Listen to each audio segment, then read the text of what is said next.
بسم اللہ الرحمن الرحیم۔ حضرت عمیر بن وہیب قریشی رضی اللہ عنہ کے اسلام لانے کا واقعہ۔ عمیر بن وہیب مکہ سے رسالت مآب صلی اللہ علیہ وسلم کے قتل کے ارادے سے آئے۔ ہوا یہ کہ بدر میں ان کا بیٹا اسیر ہو گیا، جس کی وجہ سے ان کا دل ڈوب کر رہ گیا۔ بدر ہی میں صفوان کے والد امیہ بن خلف مارے گئے۔ ان کے دل سے اپنے باپ کا سایہ سر سے اٹھ جانے کا ملال نہ مٹ سکا۔ ایک روز شہر سے باہر مقام ہجر میں صفوان اور عمیر دونوں کی ملاقات ہو گئی، اور دونوں نے اپنے اپنے زخم ایک دوسرے کے سامنے کھول دیے۔ صفوان: کیا کیا جائے؟ بدر کے نتیجے نے ہمارے دل میں ناسور ڈال دیا ہے۔ عمیر بن وہیب: برادر عزیز، اس لڑائی کے انجام سے دنیا نظروں سے تاریک ہو گئی ہے۔ میں اگر زیر بازو نہ ہوتا اور اپنے بعد بچوں کی گزر بسر کا سہارا بھی ہوتا تو مدینے جا کر محمد صلی اللہ علیہ وسلم کو دن دہاڑے قتل کر دیتا۔ میں آپ کے قرض اور آپ کے دونوں بچوں کی کفالت کا ذمہ دار ہوں عمیر، اور میرے لیے مدینے جانے کا یہ بہانہ کافی ہے کہ میں یہاں اپنے فرزند کی وجہ سے آیا ہوں جو مسلمانوں کے پاس اسیر ہے۔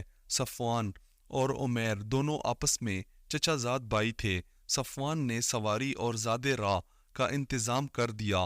عمیر نے تلوار کو آپ دی، پھر زہر میں بجھایا اور بدر کا انتقام لینے کے لیے مدینہ روانہ ہو گئے۔ یہاں پہنچ کر مسجد نبوی صلی اللہ علیہ وسلم کے سامنے سواری سے اترے۔ ان کے دل میں کسی قسم کا ڈر نہ تھا، صرف اپنے لخت جگر کی اسیری کا خیال انتقام کے لیے ابھار رہا تھا۔ زہر میں بجھی ہوئی تلوار گلے میں حمائل تھی۔ حضرت عمر رضی اللہ عنہ کی نگاہ پڑ گئی، دیکھا تو عمیر کے چہرے سے شرارت ٹپک رہی ہے۔ رسول اللہ صلی اللہ علیہ وسلم کی خدمت میں حاضر ہوئے اور عرض کیا: یا رسول اللہ، عمیر حاضری کی اجازت پر مصر ہے، مگر شرارت اس کے بشرے سے ٹپک رہی ہے۔ رسول خدا صلی اللہ علیہ وسلم: اسے مت روکو۔ عمر رضی اللہ عنہ نے مسلمانوں سے نگرانی کا اشارہ کرتے ہوئے آنے والے کا راستہ صاف کر دیا۔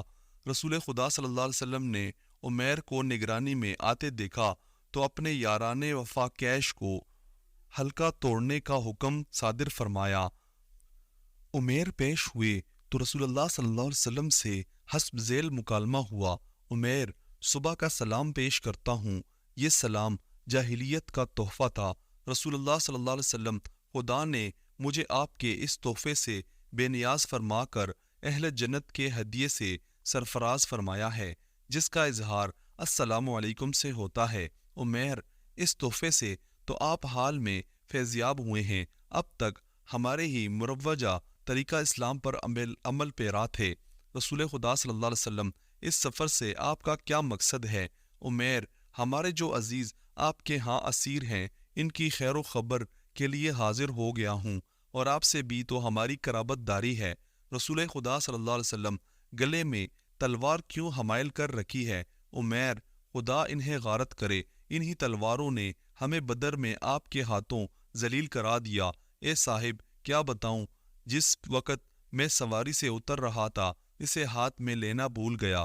رسول خدا صلی اللہ علیہ وسلم: عمیر، سچ کہو، یہاں کس ارادے سے آئے ہو؟ مکہ میں ہجر میں بیٹھ کر تیرے اور صفوان کے درمیان کیا طے ہوا تھا؟ عمیر سہم گئے، گھبرا کر عرض کیا: صفوان سے کیا طے ہوا تھا جو آپ ایسا فرما رہے ہیں؟ آپ ہی فرمائیے۔ رسول خدا صلی اللہ علیہ وسلم: صفوان سے تو یہی طے ہوا تھا کہ تم مجھے قتل کر دو، وہ تمہارا قرض بھی ادا کرے اور تعزیز تمہارے اہل و عیال کی کفالت بھی کرے۔ اے عمیر، تم کب چوکنے والے تھے؟ وہ تو ذات باری تعالیٰ ہے جس نے میرے بال بیکا نہ ہونے دیا۔ عمیر: اے محمد صلی اللہ علیہ وسلم، میں شہادت دیتا ہوں آپ کے رسول خدا صلی اللہ علیہ وسلم کے ہونے کی اور خدا کے معبود برحق ہونے کی۔ یا رسول اللہ، ہماری کم عقلی تھی کہ ہم آپ پر نازل شدہ وحی سے انکار کرتے رہے۔ یہ راز میرے اور صفوان کے درمیان تھا۔ اگر آپ پر وحی صادق کا نزول نہ ہوتا تو آپ کیسے معلوم کر سکتے؟ خدا کا شکر ہے کہ مجھے سیدھی راہ میسر آ گئی، حالانکہ نکلا میں برے ارادے سے تھا۔ رسول خدا صلی اللہ علیہ وسلم کے تمام حاشیہ نشین اس گفتگو سے بے حد متاثر ہوئے۔ رسول خدا صلی اللہ علیہ وسلم نے عمیر رضی اللہ تعالیٰ عنہ سے فرمایا، آپ ابھی یہاں قیام کریں۔ اصحاب رضی اللہ عنہ کو حکم دیا کہ ان کا قیدی رہا کر دیا جائے۔